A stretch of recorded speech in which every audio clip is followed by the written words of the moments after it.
All right. We had a serious conversation. Now I think it's time we have another serious conversation. Oh no. HK, you assigned us some homework. I did. Oh no. This week. Oh no. And you took us back to what? March 23rd, 2011 for Jerry effing Lynn's final show, the last effing show. Yeah. Why did you give us this homework assignment, sir?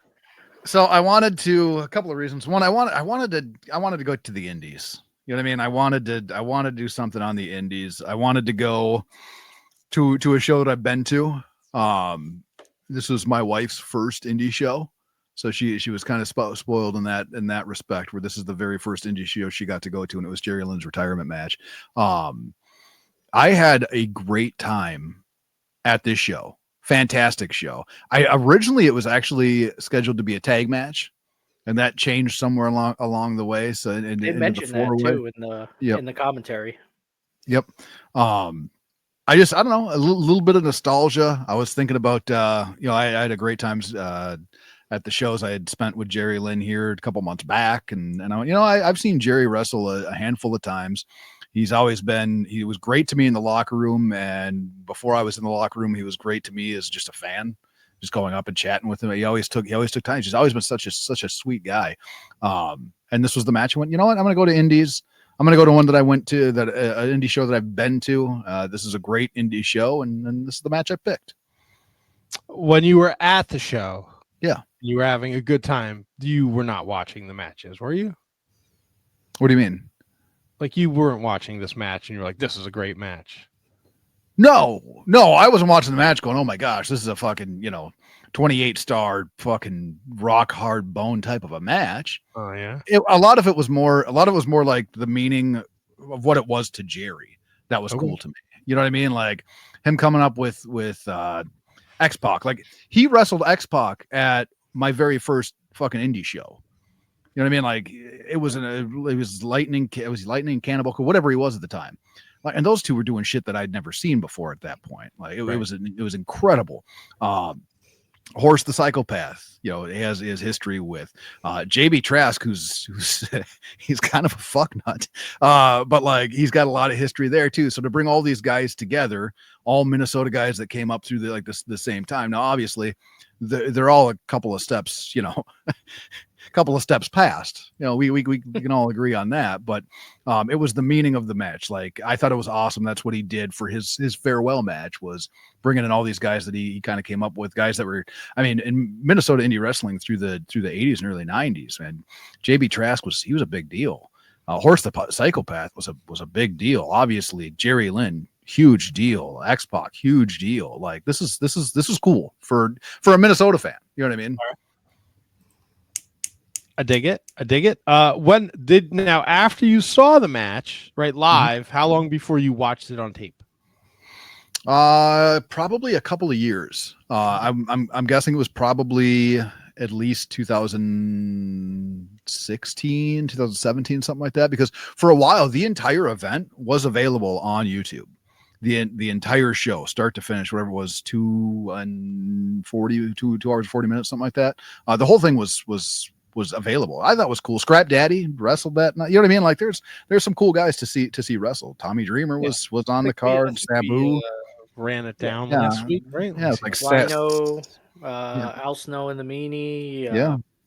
Yeah, and Rhino fucked up the high roller, man. He gave, and that high roller's an old motherfucker. He speared him straight to hell. That was something wild at that show. The high roller. Yeah, he was a manager. Love it. Yeah. Love it. Tony, I want to see what you thought of the match here. Lots of bellies in this match. Oh, X Pouch and JB Fat. Gotcha. Oh, don't forget Horace the fucking Eat-a-Path. Eat-a-Path? Yeah, because he's big. He fucking just eats a path through everything. Just through the cornfield? Just everything. I couldn't tell if he had sneakers on or wrestling boots. They're wrestling boots. Oh, okay. Yeah. I knew who Horace the Psychopath was from like old PWIs. I would see his name a lot. I think the commentary team didn't realize it wasn't an elimination match until X Pac broke up a pin at one point. Mhm. And then they were like, "Oh, is this first pin wins?" Yeah, I think it is. No. Also, where were they sitting where they couldn't see the action? Well, you don't have monitors when you're fucking doing independent wrestling. So if shit's going on one side of the ring, you don't necessarily see it. Mhm. Because they weren't at ring. Mike Johnson was at ringside, but they weren't at ringside. Yeah, HK, where were you sitting? I didn't see you. So if you go, we were opposite side of the entrance, and we were probably maybe 5 rows back, kind of middle of the ring. All You right. didn't get a bro hug from Jerry Lynn at the end? No. We stayed for the speech, and I say I've talked to Jerry up quite a few times at that point, and part of me was like, man, he's gonna hug absolutely everybody. He's gonna hang out with everybody. So I stayed back and hung out for a little bit, and then we decided to head out because he afterwards he didn't go straight to the back. He came right outside of the barricade and fucking everybody he talked to. He's such a sweet person. Were you tempted to jump in the ring with the celebration going on? No, no, I was not. See, ask Brundo. I was the first jackass to jump in with the Mighty Maccabee when Oh, you sure were. Yeah, you were.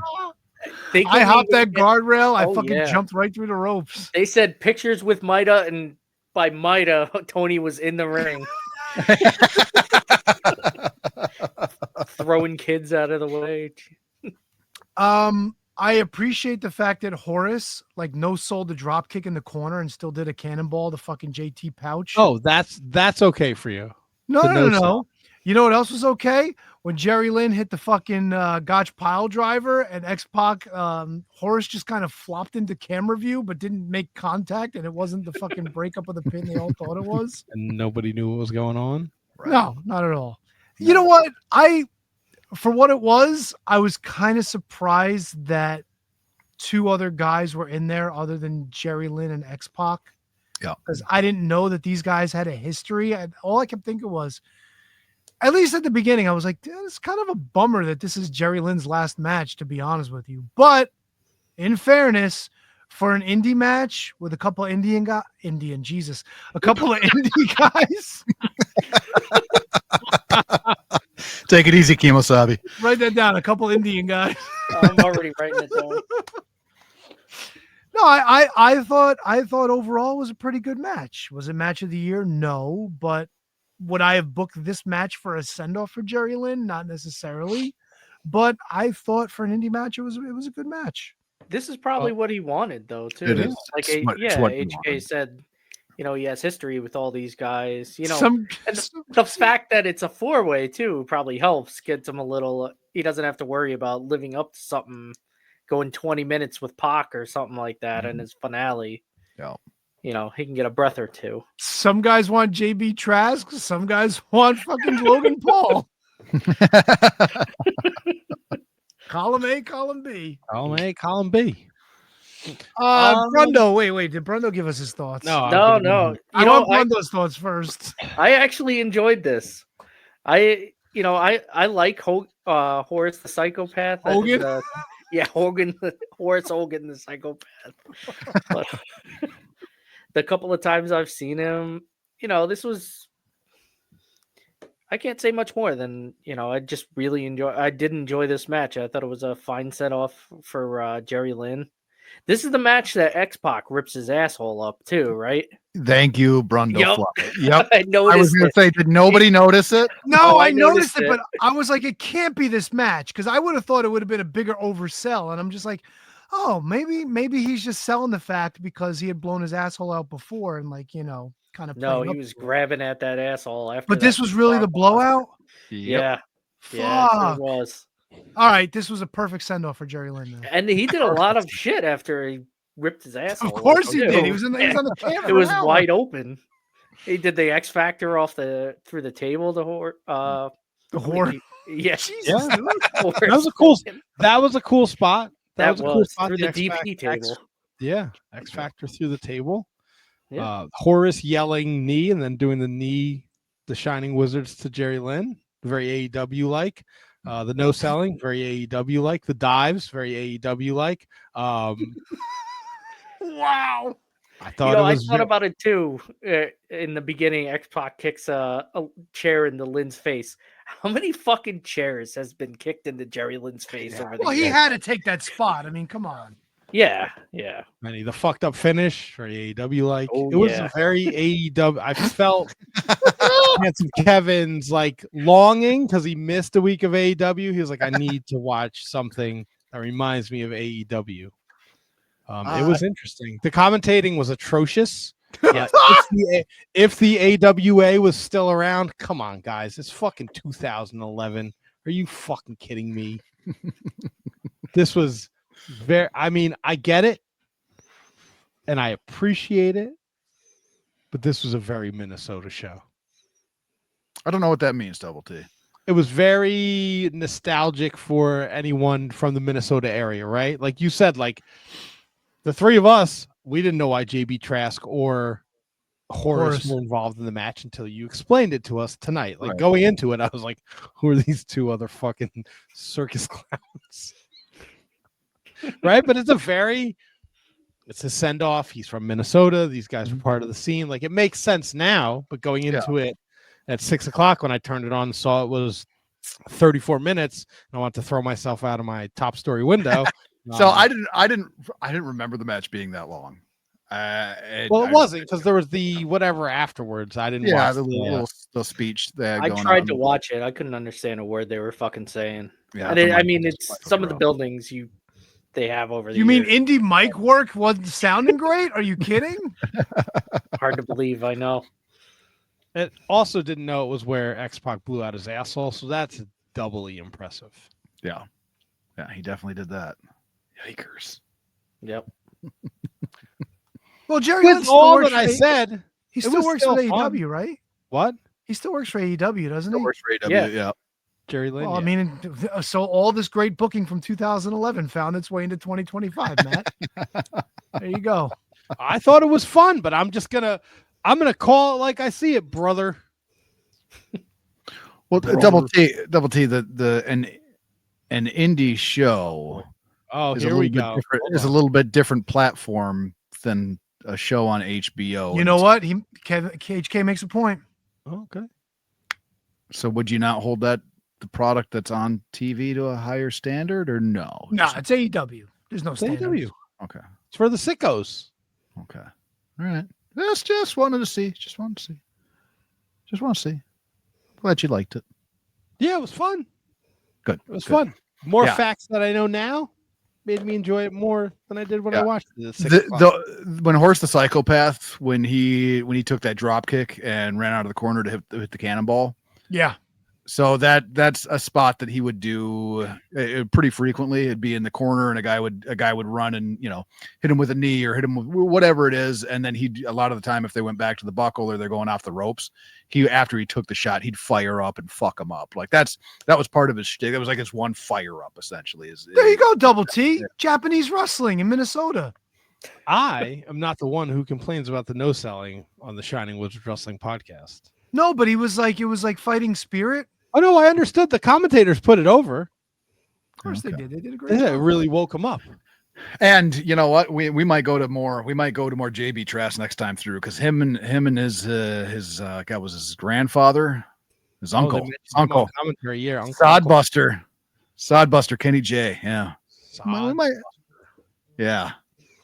Tell me you watch wrestling from the Midwest without telling me you watch wrestling from the Midwest.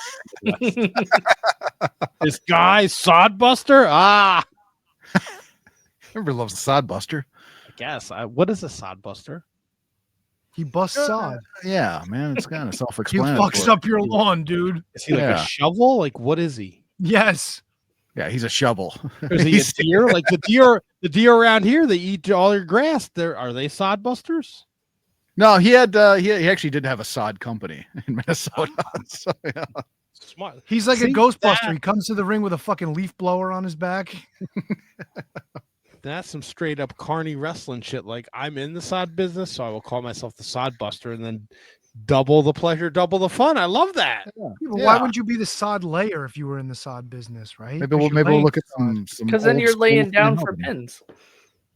You bust the sod, you don't lay it.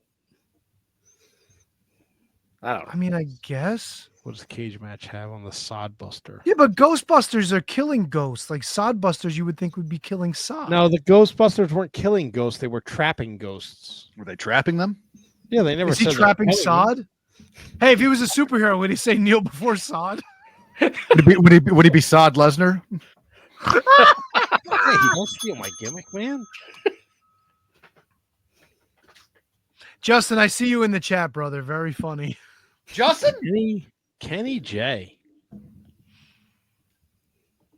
Kenny J, the Sodbuster. He just recently died too. Yep, sure did. That's unfortunate. Get a moment of silence for the Sodbuster. That's not our gimmick. Stop. Why are you trying to steal everybody's gimmick? I'm trying to make HK feel at home. You shit all over his fucking favorite wrestling match of all time. First of all, I didn't shit all over it. I said it was fun. Not my favorite match. So thumbs up around the horn. Are we still on a streak? Yeah. Brunda? Yeah. Fuck. Well, now you guys aren't going to like my picks.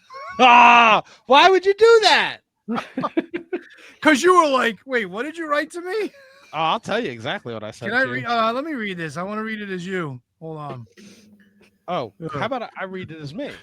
No, I want to read it as you. You can read it as me. Okay. What a hunk of indie dog shit. This was homework. Was his homework?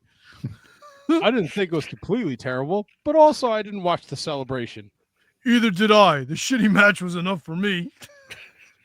I don't know why Horace or Baldy had to be in it.